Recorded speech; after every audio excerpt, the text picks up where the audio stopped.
In a weekend where there was lots of fun, controversy, and peak Barclays Premier League action, there was great news for one team, and they were definitely happy to see the result went their way. 4-1, great scoreline. This is One Kick from Glory, and we're back, and we've got the crew all here today. We've got Craig, Matthew's back in the building. What's up? Mark sends his regards, and we're going to start off with that game at the Tottenham Hotspur Stadium. Has many other names, but we'll call it that for now. Chelsea versus Tottenham. Matthew, lots to talk about in that one. But let's just get your general thoughts on how that game went from your perspective. Where do you even start, man? Words can't even describe how the emotions, the time, just the camaraderie, and just sometimes why you put it all on the line to just love football so much, even if it's for the first few moments it's not going your way. I wouldn't have predicted that in any way, shape or form. Not just the result, but just how the game went with the stop-starts, the goals, the this, the that, the aggro. There's something about, in key moments, with a Spurs and Chelsea game, which just brings out the beast in both of these teams. And that's exactly like what happened, and we needed this win.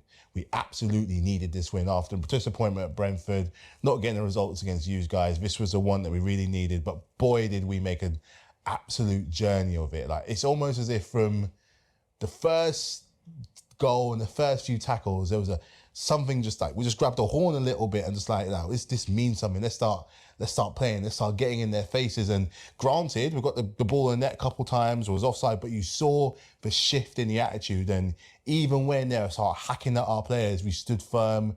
You know, and these are young guns as well. These are young boys, you know, like some of them are unfamiliar of how important this game's in. But, you know, they recognise that this is something that really needs. So a lot of these young guys stepping up, Jackson stepping up, Palmer stepping up, Gallagher stepping up, with, you know, not forgetting the generals, like, you know, like your Sterlings and things like that. The Thiago Silva is reminding us of like the experience, the mix of the youth. And no, it was the youth that got the goals. It was the youth that kind of stepped up. And, you know, granted, it was 9 men, but yeah, you beat what's in front of you. So just finding that kind of mental strength, which is what has been lacking so much in this team, to then go ahead and do the job. Jackson gets his hat trick. I mean, like this, if this doesn't kick him on, I don't know what will, but it was just unbelievable. Of course, there's frustration there. There's always going to be frustration in a game like this. VAR doing its best just to test my nerves and test my heart on the school night, but it's always going to be a discussion. But wow, what a night. Probably the best Monday night football we've had in the modern times. I'm going to say, not that I'm biased because it's my team, I'm going to say it's the best Monday night football ever. Like in modern times, at least. It's like, it was unreal. In modern times. It depends on what year you count as modern times, because I can, like, without even being able to think of exact games, I know we've had more eventful Monday Night Footballs. But what I will say is that, obviously, this game is coming in the background of all the controversy off the back of the Arsenal-Newcastle result, and we will talk about that a little bit later on. But and also like the kind of media furore that's been surrounding VAR all season, especially in light of the comments made by Mikel Arteta post-game, and of course Arsenal backing up his statements. I think for you, Craig, when you look at how the game kind of panned out in like the first 30 minutes, do you feel like that cloud of attention on VAR, on the referees, do you think that really impacted the judgment, not just of the on-field official, but also the people surrounding them on the background as well? Yeah, I feel that because of all the controversy over the weekend, I feel like obviously Gary Neville was doing the thing before the game as well. So there's more pressure on the referees. So the first decision they made, it was a long break. Everyone was making sure it was getting correctly. The players were surrounding the referee, so the referee was under pressure. They had to make the right decision. I thought, and all the decisions he made in the game were the right decisions in the game. Well, the red cards were a better decision. I think Romero should have been sent off before he got sent off anyway. That's what I was going to say. And So it took a very long time for it to happen as well. Yeah, so I think for me, my kind of perspective on it all is that the referees and the officials were unwilling to make a decision until they were forced to make a decision. So like Romero could have gotten hooked for a number of tackles. Like He there was kicked- that tackle he on the kicked- ground when he kicked the guy. Yeah. when he stamped out Enzo. Not Enzo. He stamped out at Enzo was one of them. it was someone else. Enzo was the tackle in the box, which they got the penalty for. Yeah. Udogie for that two-footed lunge at the ball, That should have been a red card. which should have been a red card without having to go to VAR. Yeah. But that only became a yellow card, and then nothing happened. When he, in the Review. second tackle, he knew that no VAR needed for that. Yeah. And he just So knew I it think was for me done. there was just a refusal to just make a decision, and that in and of itself is part of the problem with VAR this season. Is that referees on the pitch are seemingly not making a call because they believe VAR will bail them out, and then VAR on the flip side are not pulling up refereeing mistakes because they want to make their friends feel affected. And it's something that has been admitted by Mike Dean when he was on Sky Sports. I think a couple months ago, where he said that there's decisions that happened in the game when he was in VAR and he didn't want to upset his mate. Protect a friend, yeah. It's ridiculous. Like at the end of the day, what we want is consistency, we want excellence, and we want there to be a fairness. And you don't get a fairness if there's inherent biases or if referees are doing a friendship thing. We don't want to see that. And I think this game did kind of suffer from that initially, like the first 30 minutes. Obviously, we got to that penalty when it all got turned around, but I think what was interesting from a fan's perspective, like you said, Matthew, is the rallying result of performance of Chelsea. I want to highlight two players, or three players in particular, that really, I think, were quite instrumental. One was Bambi on ice, Bambi Jackson. And then the other two are two players who are carrying the English flag and flying it high for Chelsea. Raheem Sterling, who I think had a really, really good game, kept trying, with his outside to in runs. And then Cole Palmer, who just keeps stepping up. How impressive have you been with those two players, and how important was it also for Jackson to get his hat-trick? For Jackson, because he hasn't scored for a while. I think the last time he scored was against Burnley, and he's been hacked off. He hasn't started a lot because the results are just too inconsistent. But this hat-trick in such a high-profile game, because he's still raw to the Premier League. I know this is going to be one of those excuses that flies around. He's still raw to the Premier League, like when Drogba first came, like when Adebayor first came, like when Henry first came. They were raw to the Premier League for a time until they got to a point when they were able to flourish. Drogba didn't get it right for 2 years. I'm not saying he has 2 years, but he's going to need time to adapt. But results like this, things like this, in a game like this, is going to be something that's giving him a world of confidence, especially with the game we got next against Man City. It's going to be that's going to be one of the ultimate tests right before the international break. Going on to our English guns, Cole Palmer particularly, he's one of the shining lights in pretty much every game. Even in the Brentford game, he was doing something, and he's making himself known. I mean, the confidence to step up and take a penalty when we're 1-0 down, where for all right he could miss, the confidence he's having is, against Arsenal, against Burnley, against Tottenham. He's moving mad. He's doing some real bits. I'm now seeing more of why we bought him. He's such a positive asset to the team. He's always trying, but that could have come from the teaching from Pep. He was under Pep for a while, and up until we brought him up, he was at Man City still for some sort of time, so he's picked something up in that winning mentality. He's such a great guy to watch. And even when you hear him speak after the end of the game, the way they hear him speak, he's confident, he's sure, and above all, I think what this team needs is discipline. He sounds like he has been disciplined for some time from a very young age, and that hopefully can spread to a lot of the other players. With Sterling, as an experienced guy who knows what it's about and knows what it means, you're always going to look at him as, the guy to kind of drag up sort of thing. I almost look at him as like a second leader, sometimes in this team. And again, just delivering when he's a funny one because he does it when we need him to, and we needed him to in that game, because if we lost, we're sinking further down the table and going way, way back. I just hope, but this is all in preparation for the next game coming up against Man City. Again, it's going to be it's a massive one because it's a new Chelsea's from last time. He's already a better player this year than what he was last year when he first came for us. So, those three players, I think, are going to be vital, not just for the next game, but I think the games are finished at international break as well. So, but no, I mean, this has given me hope, it's given me confidence, but only if we can pick up some kind of performance or result in the next game. Okay. So, I'm not going to be flying off the party poppers just yet, I'm not saying I'm not even grateful for it, because I am. But we move on to the next game. Start afresh from yesterday, Tuesday, prepping for this game. Let's see what we can do in another big game. Because if you think of all the big teams we played, like sort of Arsenal, Spurs, and Liverpool, we haven't lost. So clearly, against the bigger teams, there's something there.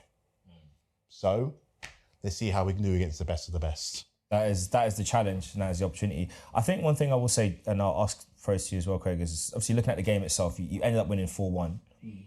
That is a really good result. But what was quite interesting in the second half when they were down to 9 men, like with a bit of better technical execution, you could have probably scored 15 goals out there. I think 4 was definitely like flattering to them.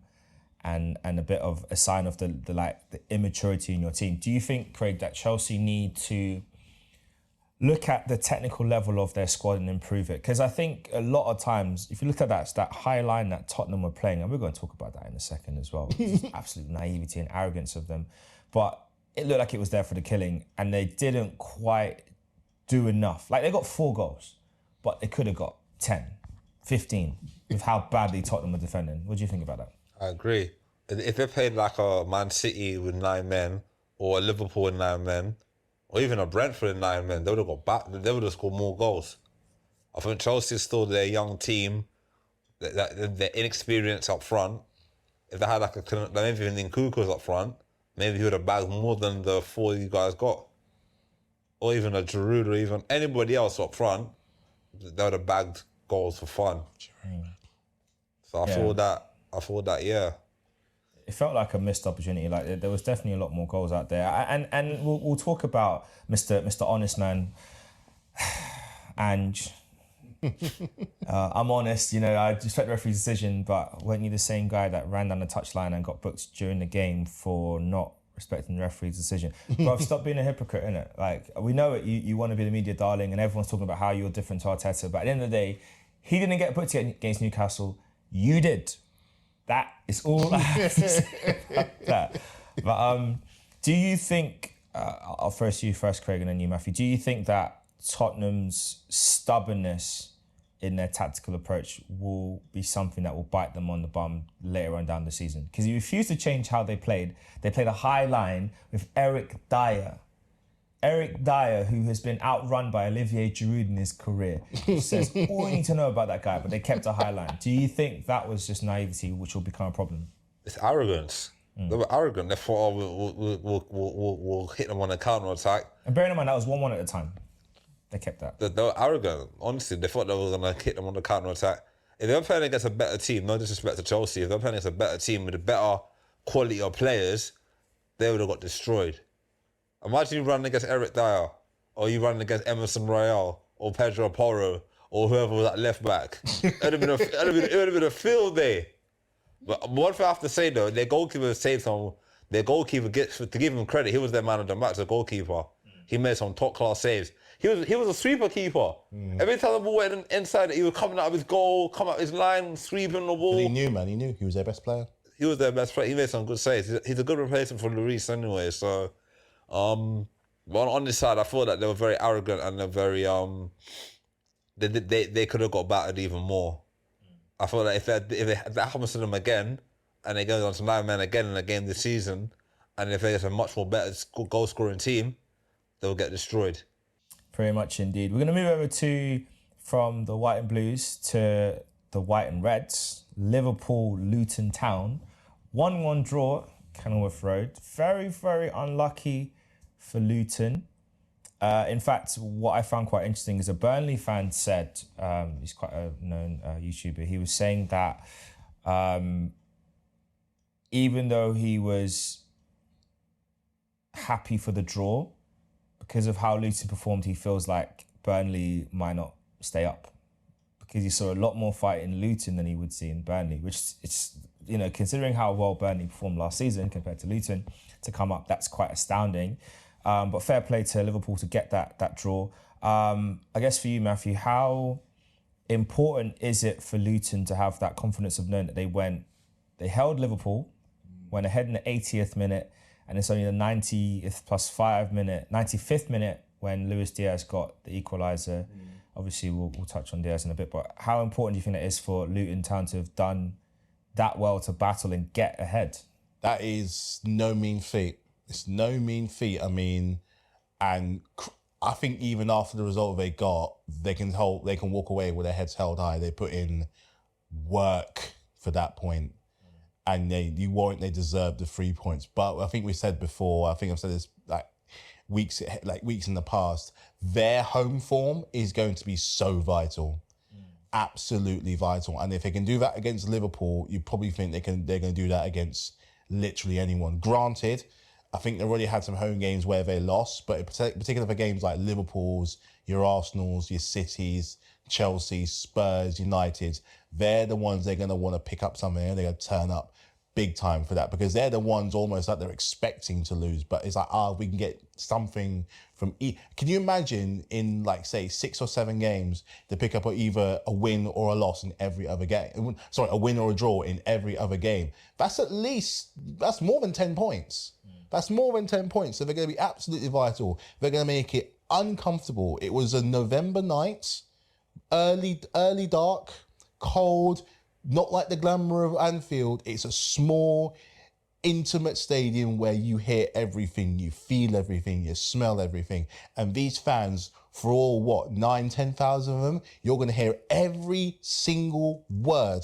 You're going to feel every single breath that these fans are going to give you, and they will make you feel uncomfortable. Lionel Messi could come to the stadium and they would make him feel absolutely uncomfortable while he puts 3 past their keeper. But the point still stands, their home games are going to be so vital. And like you said, they've been more impressive than Burnley have been. Way more impressive. Plus, I may want to remind you, Luton have done something for Sheffield. I think that Sheffield United, I don't know if Burnley have done yet. They've got an away win. They've got one away win so far this season. On top of, I think they've got at least one home win. Have they got an away home win yet? Or I'm not sure they've got a home draw. I'm not sure, but they're not going to be. They're going to go down, but they're not going to go down without Luton. They're going down, but not without a fight. I don't know. I don't know. They're not going to make it easy. I was on that train for a while, but I don't know anymore. They're going to fight. They are going to fight. Hell, even against when we played them back in August, they didn't go down dying. It took a while to kind of put them down. So they're that kind of club that they're gonna fight. They really are going to fight. But it was a great game, and they can walk away proud. So they haven't won a game this season. Have they not? At all. No. They have drawn 1, 2, 3 draws, and the rest are all defeats. Really? Yeah. 4 Sheffield United. Well, never mind. But anyway, talking about Luton, right? Yeah. Yeah, no, they ain't been. But they're gonna make it. They're gonna make it tough. They're gonna make it tough. So it was a great game as well. Great game. Yeah, I mean, it's obviously the background, of course, Liverpool perspective is Luis Diaz's dad got kidnapped in Colombia, so that's really sad, and hopeful that he will be released soon. But it's good of him to get off the bench and get the equaliser. And actually, what was quite nice is Luton Town's social media, they posted the full highlights and had an extended bit at full time of the players all hugging Luis Diaz, and you could really tell that from the football family, fully behind him, and hopefully that can be resolved very quickly. But I mean, from a professional point of view, that's what you want. He came on the 83rd minute for Gravenberch, got the equaliser.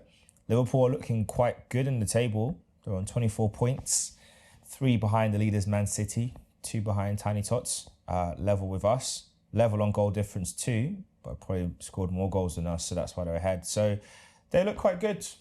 How do you think they're shaping up, Craig, this season?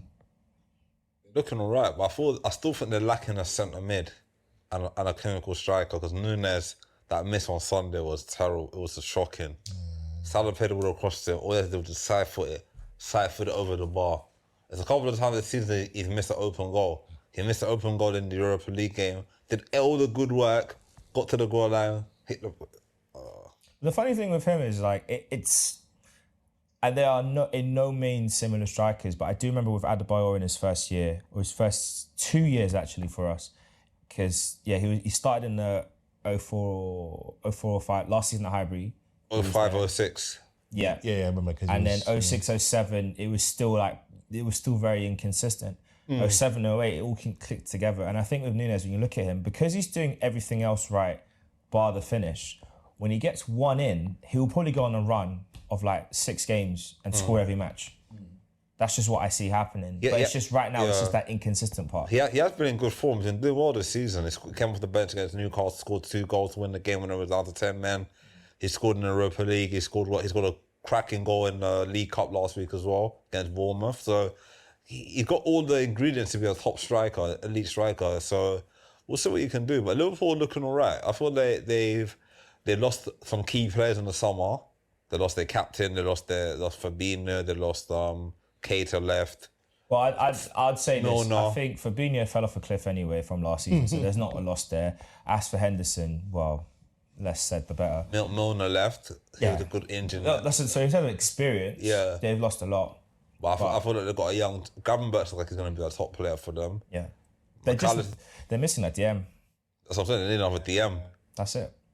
Lavia should have gone there. Yeah. He's not going to get game time at Chelsea. I don't know why he's He's still injured. Doesn't matter. When he's fit, he's not going to start. He's not going to get minutes. He's got Enzo ahead of him. He's got Caicedo. He's got Gallagher ahead of him. You've got to do it the Jose way. If you got it well, we can't have him. No one can have him. Nah, I'll be all right. He'll come back. He'll come back. He's just still got to work his way into the kind of fold because we're training for 2 teams here because the idea is that by the end of the season we're going to be back in Europe. So we're going to have 2 different sets of teams for cup. What Europe are you qualifying for? Europa League, yeah? Or Conference League? We're back in the Champions League.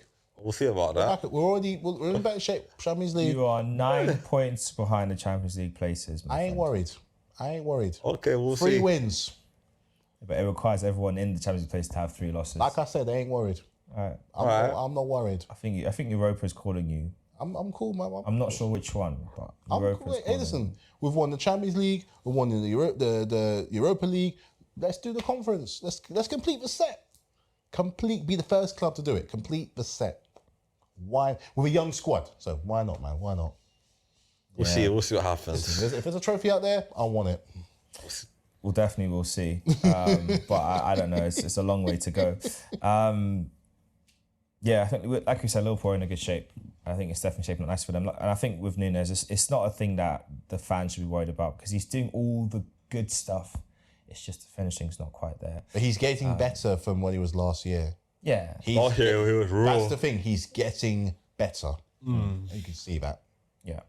Speaking of another team that's getting better, Sheffield United, 2-1 win against Wolves. They finally secured 3 points. They're still rooted to the bottom of the league, but they're level on points with Burnley. They're staring up Bournemouth and Luton Town. So Sheffield United and Burnley are both on 4 points. Bournemouth and Luton Town are both on 6 points.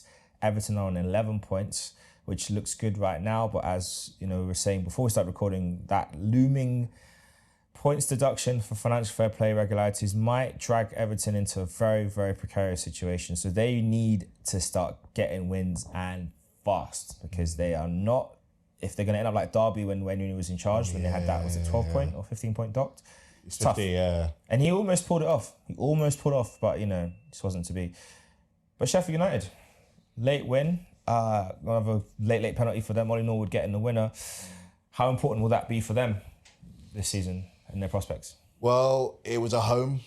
Like with all the promoted teams, with Luton, with Burnley, with Sheffield United, especially someone like Sheffield United at Bramall Lane, which is notorious for being tough, it means a lot. It's late, better late than never. Hopefully this could be the thing to kind of give them like some kind of confidence. But if they can turn this round and even end up 17th somehow, that would be insane. Because I think now the list of teams that are going to be fighting for survival grows every single time. Just because form is just, the form down there is just so unpredictable. 1 minute, but Brentford were there 1 minute, and now they're up to the top half of the table.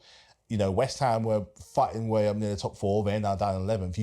I'm not saying they're going to get relegated, but you just don't know. Plus, with the Everton points deduction, never mind the top 4 race and the Europe race, the relegation race is looking like already like it's going to be something that's going to be damn near almost impossible to predict. So, like with Everton, they need to get some results and quick. Yeah, it's a big ask, and they're going to need to keep picking up those points. Obviously, for Wolves, it's another disappointing result, another disappointing outcome. But I think Gary O'Neill's got them doing good stuff. So I think they should be okay. What's your thoughts on how it's going for Wolves this season and just another disappointing result? I think Gary Neville will keep them up this season. They've done well. They beat Man City. They could have beaten United in the first game of the season. They're very unlucky. They've been robbed by VAR. Yeah, How big they have been. I feel that they're doing all right. And I feel like Gary O'Neill has the experience of keeping Bournemouth up last season. Wolves were in a similar predicament last season. They had the relegation zone and their manager before Gary O'Neill kept them up. I feel like they lost a lot of key players in the summer. They lost Raul Jimenez. They lost Neves to Saudi Arabia and lost Jimenez to Fulham. So they sort of, and Traore has gone to Fulham as well. So they lost a lot of their key players. So now they're just rebuilding. It's a transitional season for them. So if they step up the season, it'll be a good season for them. And you forgot one key player, Matthias Nunez to Man City. Yeah. Wow. They got a good result against Newcastle, though. They got a draw, so... I think they'll stay up. Definitely they'll stay up this season. I'm not worried about Wolves in the relegation fight. I think Fulham will figure it out and keep pulling away. It's the Everton, Luton Town, Bournemouth, Burnley and Sheffield. Maybe Nottingham Forest might get dragged into it, but I don't know. Some teams you just think they'll just be okay. I think Nottingham Forest have bought well this summer as well. They bought some quality players and they've got winners in their team, so I thought they'll be all right. Yeah. They need to sort out their away form. The home form's quite good, just the away form's a bit shaky. So. Good manager as well. Yeah, Steve Cooper's a good manager, so he knows what to do. And he's doing what needs to be done, and that's really important. Before we get to Arsenal, because we all have a lot to talk about Arsenal, let's first talk about the other team that we're red in the league, Manchester United. 3 points. Fergie Time FC. Fergie Time FC. I mean, it was the 90th plus 1 minute, so it wasn't that late into extra time. But, you know, they did have one goal chalked off, which, to be honest with you, I think they could have given the first goal. I don't think there was enough in it to say that's definitely... Was it offside the game before? Was it I think might have been offside. interfering, wasn't it? Yeah, interfering playing, yeah. But it wasn't. If we're calling that VAR again. I mean, that was... that one, I thought, okay, they're clutching it. I mean, okay, yeah, he does move towards the ball, but like... it wasn't in Leno's way. Leno could have saved it anyway. Yeah. So it I think it's because he way. moved to try and get the ball. But either way, I think that one I say is very soft, but probably deservedly offside. And then, of course, Fernandes stepped up with the goods again. But, yeah, I mean, for you, Craig, how do you see things going with Man United? See, Man United is one of them teams here. Like they lose a couple of games. Their manager's under pressure, and some players will just dig the manager out of a hole. And I think Bruno Fernandes dig this manager out of a hole because they lost against Fulham. It would have been very peak for the manager. I'm telling you that for sure. And I feel that he led by example. Man United are always known whenever they have a crisis. Man United are always known as a club whenever they're in crisis. They always seem to find a way to dig themselves out of a crisis and go on form. So now they won this game. That should give them confidence to win the next couple more. They've got Luton next at home. I'm guaranteed they should get 3 points in that game. The Champions League tonight. They've got Champions League tonight against Copenhagen. If they win that, then they can try and salvage second place in the group. Biden that Bayern Munich beat Galatasaray. So I feel that if they can try and push up the table, get a couple more, because they're 6 points behind Arsenal now in the league. So if they can push up, maybe they can start challenging for the top four. Not win titles, I think they're 2 way behind for that right now. But at least they can get into the top half of the table, top four. Then we'll see what happens. Yeah, I mean, it's definitely a lot of work to be done. And they're like, at the end of the day in the Premier League, when you don't play well or when things aren't really going your way, what you need to do is get those 3 points. And they did that. And like Craig said, that's going to put them in a good stead going on as the season progresses. I guess for you, Matthew, when you look at Man United throughout October, let's not even say this whole season, let's just say the month of October, it's been a tumultuous time for them. How important is it for them to kind of get some stability and some normality back? If they want to be where they think they deserve to be, there's a lot of work, and a bad month only masks what's really truly going on and behind the scenes at this club. That's where most of their problems lie, is the behind the scenes. It's like Coronation Street has come to Old Trafford and it's like, we're going to start directing things. Never mind the Glazers, whoever directs Coronation Street, that's exactly what they're doing. The back room, like Ten Hag, he's barely got a grip of that squad. barely got a grasp. He had a thing with Rashford before the Fulham game. Obviously, we could talk about Sancho. The things going on with Anthony. A lot of players there that shouldn't be there anymore. The players that they should have got in. And the players that are shining bright, how are you going to entice them to stay when you're playing this poorly? Because for every Fulham that you win when you're playing that badly, we can't forget about the midweek against Newcastle. You can't forget the midweek about Newcastle. I think they were pretty much beaten in the first half of the game. I remember seeing the result. They were poor, absolutely poor. And even against Fulham, they were poor. But what's annoying, and like you think you said before, is that they're one of the few teams that can do this and still not be too far from the top. You said they're 6 points off the top four, being this bad. So how much better would, if with just the right amount of preparation, with the owners who know how to run a football club, and with a harmonious squad, because the players they have aren't bad. There just seems to be, and what has been for a very long time, a split loyalty. And this has been a problem since Jose was there. And he said it before, this was things going to happen. So they need to sort their behind in order to sort what goes on the pitch. Because whenever you hear anything about them, it's always behind the scenes. So many problems there. So what's going on with the owners?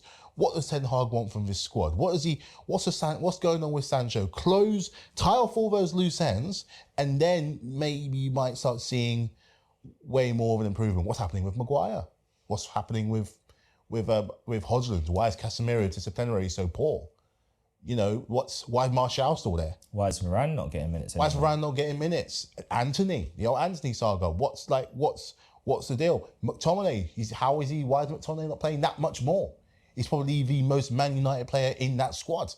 Why not you basing things around him? And if anything, he's not captain. Well, he started the last two. Yeah. McTominay, so that's the beginning of something. It's starting something. And Fernandes, what's up? What's up? And then, there's an elephant in the room, Mason Mount. Why did they sign him? Because I don't see what he. I know why they signed him. I know why he went. I know. Well, we know why he went, but why did they sign him? Because they're the only club that would do it. They did it with Sancho. They did it with all these other players. They look good in the Man United shirt. Same with Sanchez. He looked great in the Man United shirt. After about 5 minutes in the first match, he's like, nah, I made a mistake. It wasn't even the first match. It was the first training session. Yeah, he could have gone to a place where he was guaranteed a trophy, but no. Where's that? Man City. Man City, what's happening? I think you could have got a guaranteed Premier League. These players look good in the Man United shirt. I'm not going to take that away. But if you compare the trophy cabinet of City between United, it's night and day. It is absolute. From the last, 6, 10...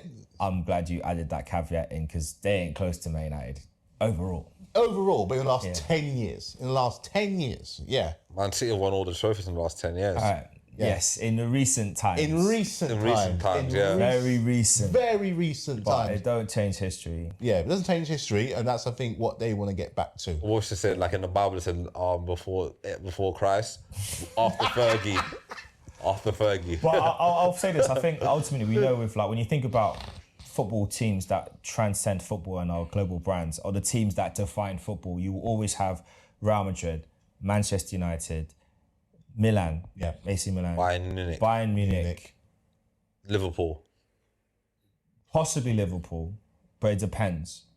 But definitely and then Juventus, definitely those as a brand, as the brands that are these are the clubs. When you think about football, beyond football, these guys are there. PSG are never going to get there. That's what they want. Man City are never going to get there. That's what they want. Because to get there, you need legacy, and Man City will not have legacy. They need to dominate for the next 20 years. To even begin to ask the question, can we enter into your club? It's no. Ajax as well. Yeah, but Ajax in football... Because their history Ajax and in a football state, but when you think outside of football, Ajax are not that. You sure? They're not that. You're not talking about a club, you're talking about a lifestyle. I'm talking about brands. When you think about football teams that are beyond just football, Real Madrid transcend football. Them when they signed Beckham, look at thinking back on Beckham's documentary and looking at the impact that he made commercially for them. They did a tour in Japan, and it was Beckham and Real Madrid, not Real Madrid, and it was the two, Yeah. So that's when I think about brands. You think of players like that. Man United will always have that. They could be the worst performing team and let's think of it. Let's be honest. Of all those teams I've mentioned, they are the worst super club of the lot. They are the worst because they've underperformed the most. They've won the least amount of trophies relative to time period. When I think about like in the last sort of, say last 6 years. Yeah. When you think about Real Madrid, think about, well, not AC Milan, because they've also gone through so Real and AC Milan have gone through a similar kind of dip. But AC Milan won their domestic title a couple of seasons ago, so they're back. And they were in the semis last year. Yeah, Bayern Munich are Bayern Munich. They're never not winning something. It's just Champions League's been a couple of years, but they're always close. You know, Man United have not been close to that for a while. Since They've not been close to the league for a while. Yeah, since Mourinho's been in charge, I've been close in Champions League. So that's ultimately what it comes down to. It's like, that's where for me, when I think of Man United, I think of one of the biggest clubs in England. Now you can argue that. Liverpool can argue that. That's fine. That's a good argument to have between them and Liverpool. But they're like, that's one of the biggest clubs. They shouldn't be middling in 8th. They shouldn't be, we're gonna make Champions League. No, you should be saying we're gonna take the title off you this season. Or we're gonna win the Champions League.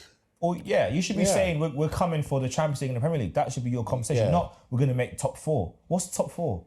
What is the top 4? The top 4 only became a thing because of Arsenal, really. Or Champions League money. Champions League money. That's what became a thing. It was all about 1 and 2. No one cared about 3 and 4. For a long time, no one cared. When Arsene Wenger and Ferguson were battling for the title, that was it. Wenger and Ferguson were not thinking about finishing fourth. It's when 4th. Chelsea came on the scene, that's when 4th became a conversation. Because then it's like Liverpool challenging for 4th, Newcastle had that one season when they were both going for it. Yeah. That's when it became a thing. So when you guys came to the table, prior to that, no one cared about top 4. Change the game. Whereas now, they say top 6. There is no top 6. There is no big 6. Yeah. Tottenham ain't won nothing to be part of the big 6. They only put you in because it looked nice from a marketing perspective, and you had Gareth Bale, and you had all this. You made a big club, right? There's 5 clubs that matter, really, and we can argue who they are amongst yourselves. But there's 5 clubs that matter in this league, and everyone else is just there. That's it, and everyone's trying to get into that 5. Yeah, here, exclusive, man. Saying all that, let's talk about Arsenal briefly. Absolutely. I mean, let's be honest. We didn't deserve to win. A draw would have been suffice. But Craig, let's talk about the moment that's been a talk of the internet. What's your views on referee Stuart Atwell, the VAR, Pratt, and Bruno Guimaraes? I have a theory about Bruno, but I'll start with Bruno first, then I'll start the VAR afterwards. Go for it. Bruno should be sent off. You can't put your hands on a player's face like that, or the elbow the player. You can't do that in the Premier League anymore. Maybe 20 years, maybe in the 50s or 60s you could do that stuff. You can't do that kind of football anymore. The referee was very poor. Very poor. Should not referee for a while. Should go down to the lower leagues and learn from your mistakes. The VAR, might as well just throw it in the bin. Because against us on Saturday, there was no VAR for us.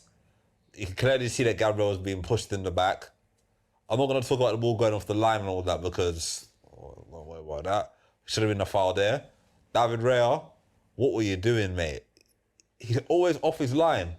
He's never, where his positioning is, it should have been more closer to the... he should have been further back, not as forward as he was, Ben White and Jorginho, I blame you guys for the goal as well. Because Jorginho is telling, if you look at, I saw the video, Jorginho is telling Ben White to close him down. You shouldn't tell him because you go close him down. You're more close to him than Ben White. You close him down and then tell Ben White to cover you to make a 2v1. There's no way we're looking across the ball. They'll either block for a corner or they're going for a throw. They're just standing there. All of them are like defense were ball watching. None of them were thinking or engaging. You know what? Let me stop this goal. Consider the goal, we lost the game. Arteta's got a lot to answer for because he picked the team. He never, when he makes changes, he never brings on attacking players at the right moment in that game. He brought up Shevchenko for Tomiyasu, for Ben White.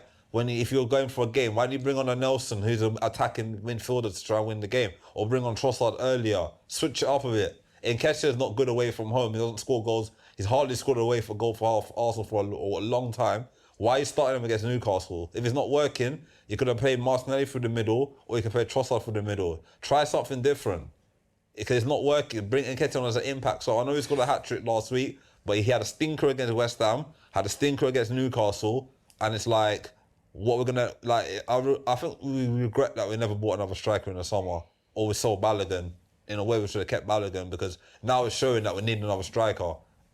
I mean, I can agree with the striker argument. I don't know about the Balogun argument because I think even he's been very inconsistent for Monaco. And yes, he's a much better player in the box, but our issue wasn't so much in the box. It was just everything. And I think the better argument would have been, why was Havertz not used up front in this game? Because, you know, even though he got a yellow card and some would argue could have been a red card, for me, that was one of his better performances, but it's like the bar's on the floor. So anything positive he did would be seen as good. So he did a better performance, but it wasn't anywhere near what we need from him, what we've been expecting from him for the money we paid and for the player that he's replaced. Yeah. In Granit Xhaka. And I think that's the unfortunate thing. But yeah, that's what the manager could have done. You're right that we have an issue in terms of the forward line. My big thing is midfield. Not having Thomas Partey available again in the crunch, which means that we're going to have Jorginho and Rice playing over and over again from now until January is ridiculous. Okay, El Neni can come in every now and again, but who really wants to play El Neni? None of us do. But he's going to have to play now because we don't have a choice. And I think that's a mistake the club made in not addressing that position. You know, Partey's not been reliable. He might be one of our best midfielders, and you could argue that he is our best holding midfielder. I think that's a fair argument to make. Rice is coming and is doing things really, really well, but there's things that Partey does that Rice can't or hasn't done so far. Let's not say he can't do, but hasn't done so far. And it's young, as well. He's still learning the game as well, so he'll only get better. But I Still learning the team as well. Yeah, but I still think that with the Partey thing, I heard that Partey wants to leave Arsenal in January. I don't know if I don't think he's injured. I feel like him and Arteta had a massive argument, and I feel that Arteta's not going to play him until January to get rid of him. I don't buy that. Because that hurts us more than it's not like when he's done it with Aubameyang and others where it's like, I'm going to freeze you out. Or like when it was Ozil, when he needed. was just stinking out joint and you said, okay, right, I'm not playing you anymore because you're just not giving me enough intensity. I get that. But this would be really cutting off your nose to spite your face. Like, it doesn't make any sense to do that in this occasion, considering you're part of the reason why he stayed in the summer. With all the, smoke around the guy, it would have been easy to let him go in the summer. And there was a player that we were looking at to bring in, and we chose not to do it this summer. What was that? I don't know who, but okay. I know that was a player we were looking at a player in midfield. So the argument now is, do we move that up and get that player in January? It could be the Brazilian that plays for Fluminense that we've scouted, and we scouted him again recently in their game against Boca Juniors in the Libertadores final. Yeah, and they won that, didn't they? And they won it, yeah. So it could be that guy whose name has escaped me. But yeah, I don't know specifics. Or could be we heard of him into Doug Luiz from Aston Villa. I think he's a good player. He would do well. But for you, Matthew, looking at that result, obviously we know the VAR situation was a bit of a farce, but what's your kind of take on how game played out? I think, unfortunately, the thing that's going to be taken away from this is the whole VAR thing that dominated the whole game and still continues to dominate with the reactions of particularly Arteta. And, it didn't help 2 days later in our game, VAR dominated again.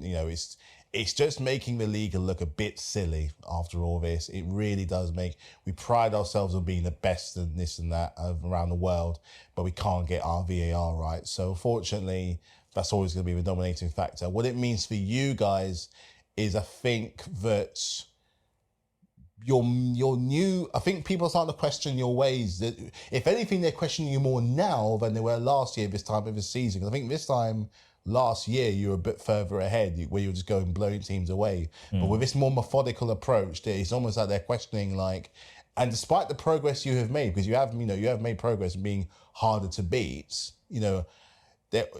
your second time around is meant to be a bit of a better approach. But a lot of people have actually questioned Arteta and been like, why isn't he doing this and doing that, despite arguably having a better team than he did last year.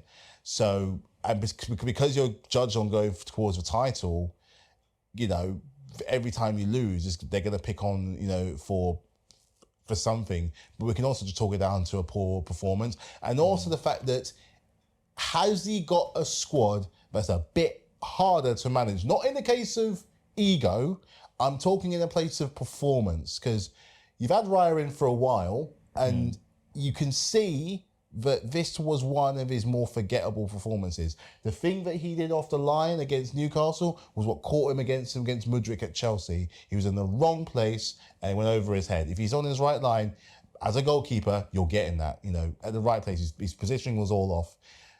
He's also got another number one starter in Ramsdale. Didn't have a great game against West Ham last week in midweek. Declan Rice, for as good as he is, Partey still has that something that he doesn't. And the alternative is Elneny, which, let's be real, not great. And Nketiah, who I have firm belief in, who could be a really big star for you guys. He's doing it 1 minute against Sheffield United. He's got to be doing it against other teams. At least, putting in and doing something. Come off as, like you said, as an impact sub and come off and try again and do something. If he wants to be that more established player and chasing someone like Rashford, which I think he's capable of, he's got to be showing that little bit more. You're chasing a title for sure this season.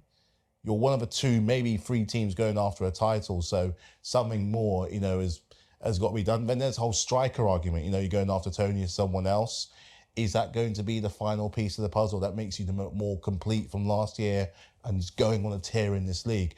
Don't get me wrong, you've had good results. You've gotten over that City hoodoo, but there's always, you've got other teams in the league that are chasing some sort of progress, like in Newcastle and stuff like that. So it's not an ideal result. It's not the end of the world. You're still firmly in the right place, but it's a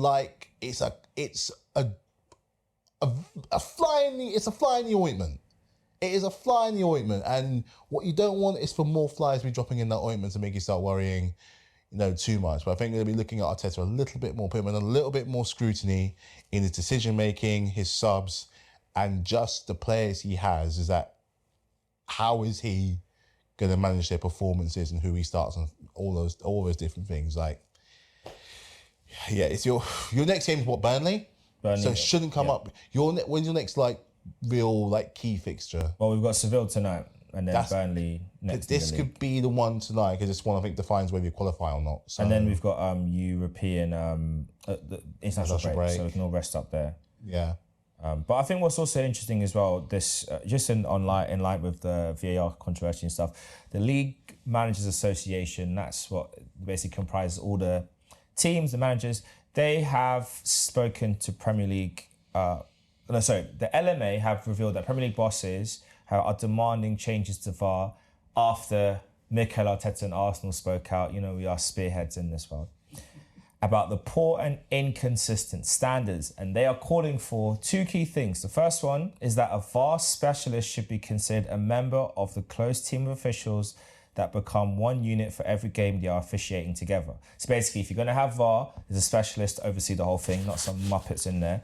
And number 2, and most importantly, for a review and simplification of the interpretation of clear and obvious error in the VAR decision-making process, as this is causing too much confusion, because time and time again, this whole clear and obvious is the problem where they're not doing stuff. It's especially the issue in the Liverpool Spurs game, when they said VAR check, goal.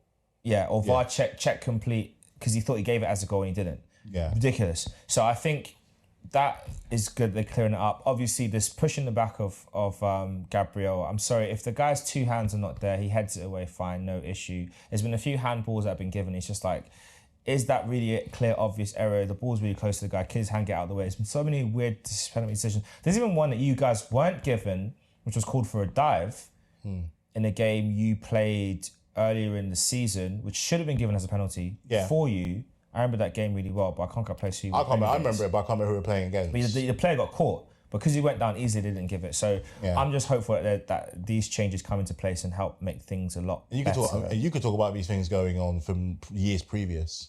Yeah, but we just want to focus on this season, because if we keep going back, my head will boil. Old Trafford, Martinelli, Erdegaard's foul on Ericsson, which took 15 replays, 5 slow motions, and 4 alternative angles. Nonsense. Stamford Bridge, Cucurella's hair. Nonsense. So we'll leave it there, and we'll see how we all get on in the weekend's fixtures. This is us signing out. Have a good rest of the week, and we'll see you all next time. Peace.